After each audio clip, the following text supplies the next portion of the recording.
Hello, David here, and welcome to session 2 of the JointWise Yoga course. Let's get started. Last week we were building a foundation for our practice, lateral breathing rather than forward and up chest breathing, sitting but equal on those sitting bones, and of course standing on the four corners of the feet. Then we practiced moving well and finding that center point each time, and we want to try to do that in real life. In session 2, we're going to build from there. Let's take a deep dive into breathing for wellness. So wellness breathing, we're going to focus mainly on stress relief and learning how to breathe better to help us less stressed. So wellness breathing, how do we get there? So to know about problems with our breathing or when our breathing pattern is disrupted, that can be a really good thing. So let's look at those kind of issues. So breathing through the mouth, upper chest lifting immediately when we inhale. Short, shallow, rapid breaths when we're stressed. Breath at rest can be easily heard. Regular sniffing, yawning with a big breath, or sighing. Taking large breaths before talking and having air hunger. Let's look at accessory muscles for breathing. Ordinarily, right, we want the diaphragm and maybe the intercostal rib muscles to work primarily to help us for breathing. But we do have these muscles at upper shoulders and into our chest that can try to pull the ribs up to give the diaphragm some help for a deeper breath. But that's a dysfunctional pattern. It's normal if we're running, for example, and we're shocked, right? That's a normal response. But we don't want it to be a chronic way of breathing.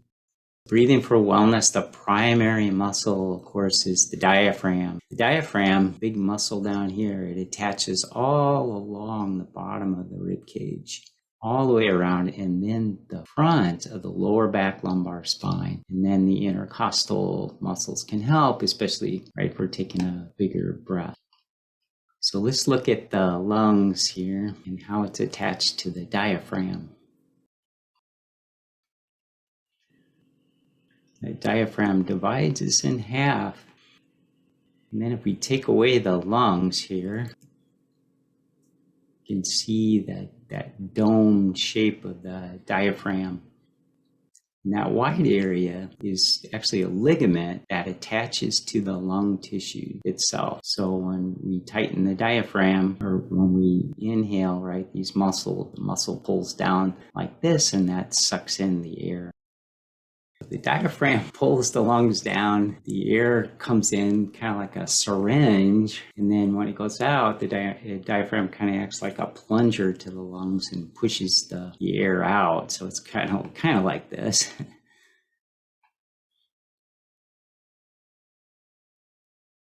So there you go. Muscle tension. When is the natural time during respiration to let go? When we inhale, right, that's when the muscles are working. All these muscles are working. And then when we exhale, it's the natural time for it all to let go. The weight of the rib cage, right, will help us with the exhale. And the elasticity of the diaphragm will also help us. So we should be able to just let go when we exhale. So we want the breathing, of course, to be low and slow and to the sides. We don't want the neck and shoulders to overdo it. So especially when we exhale, we really want to let go.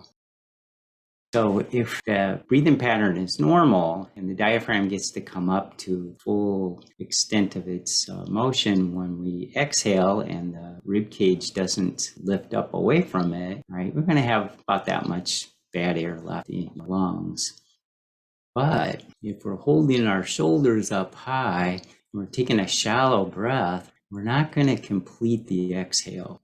And so we're going to have a lot more of the old air left in our lungs. So this little chart is to show that when we are kind of stressed, right, we're probably going to be taking a more shallow, more rapid breath. We're definitely not going to allow that full exhale or that full letting go to happen, right? So the pink line signifies if we're taking a longer, slower breath, and we're allowing that exhale to happen here. So it's this part here, that longer exhale, that's the part that's going to take some getting used to. It's not going to feel natural, so it's going to take some practice. Should we breathe through our nose or our mouth? We kind of already let that cat out of the bag. So definitely the nose. We want to try to breathe through the nose, even when we exercise, right? And so at a certain point, you might not be able to, but you want to try. So the characteristics of wellness breathing allows for the diaphragm to work efficiently. It's characterized as low and slow, allows for a more complete exhale, uses neck, shoulder, and back muscles last, not first, right? It's only when we really need a big breath. So it's much healthier for the neck, shoulders, and the back, and primarily through the nose. And the rate increases with activity, hopefully not with stress levels. And it's definitely a work in progress. So when to inhale and when to exhale with movement. The lung tissue looks a lot like a sponge, doesn't it? So when we inhale and exhale, it's going to be kind of obvious, right? So when we exhale, right, forward bend would be an exhale, side bend and exhale. And of course the twist, right, that would squish some air out of us naturally, right? So here's with the water. So forward bends, definitely it's gonna squish the water out. Coming out of a forward bend, right, we get more water. Side bend, squish it out. Coming out of the side bend, we can get more water. And twisting definitely squeezes the air out. Right? So some characteristics of healthy movement. Let's look at some do's, don'ts, and proceed with caution. So with twisting, the neck and the back, lower back, are similar in the way these joints move and function, right? So with rotation, we want to try to stay on plane, and you'll see why. So when we're on plane, right, there's lots of openness in those joints. But if we tip our head to the side, right, it's going to add a lot more compression to those joints. In sitting position, right, if we're going to be equal on our sit bones, if we are equal on our sit bones, it's going to be a lot more natural to twist and be on plane, right? But if we're tipping off to one side, we know we're going into another plane of motion that might not be so healthy for us. The same way with being on the feet, right? So when we're on our feet and practicing, we want to keep that rib cage level, and we want to stay 60-40 on our feet. So twisting, so speaking of the rib cage staying level, let's look at this. So we want to keep that rib cage level when we twist, use the abdominal muscles. What we don't want to do is to let one side of the rib cage lift. We know we're adding extra torsion into our joints. So spine rotation, so avoid moving in multiple planes while turning. Use a pure rotation on the horizontal plane. Crucial for neck and back wellness, right? We don't beat our backs up.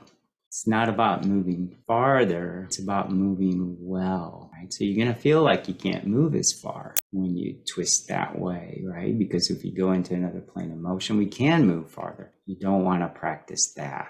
So you want to avoid those back muscles taking over, back and the neck muscles, and primarily use abdominal muscles. Forward bends. One caution about forward bends is bending with twisting is thought to be the primary way that these disc problems tend to start and happen in our neck and lower back. So it's this over flexion that it's going to put more pressure because it's squeezing this side of the joints together more, forcing the liquid, the gel inside the disc backwards direction. So notice the forehead close to the knees. That's not good. Watch out, Dave. So here's a little better motion here. So notice the longer arc. So the same applies in a yoga practice, right? We don't want to be too flexed.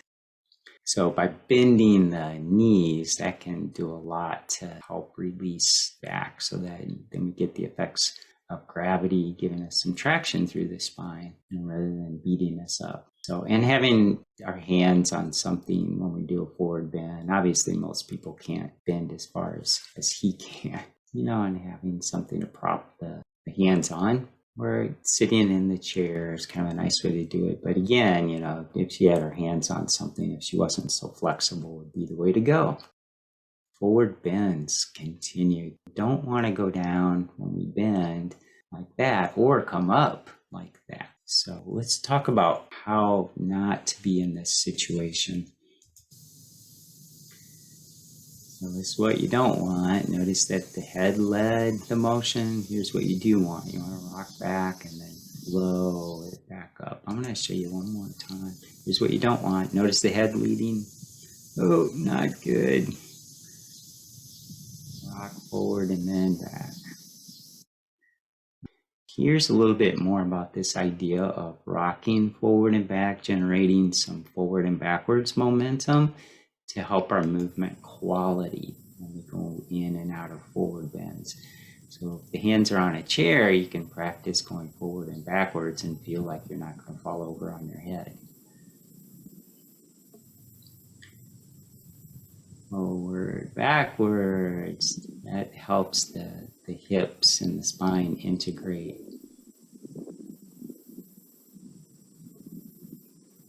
And you can try it without the chair. Let's look at a pose, chair pose. So we're going to do like a little warm up here first. And notice that the eyes, you want to keep the eyes perpendicular to the angle of the body so that the head stays in line with the spine. Okay, let's see the chair pose. So I want to reach those hips backwards and then counterbalance with the arms. If the eyes are gazing, say at the ceiling, or where the ceiling and the wall meet, there's going to be too much extension, right? And the head's going to be in a very different position than the rest of the body.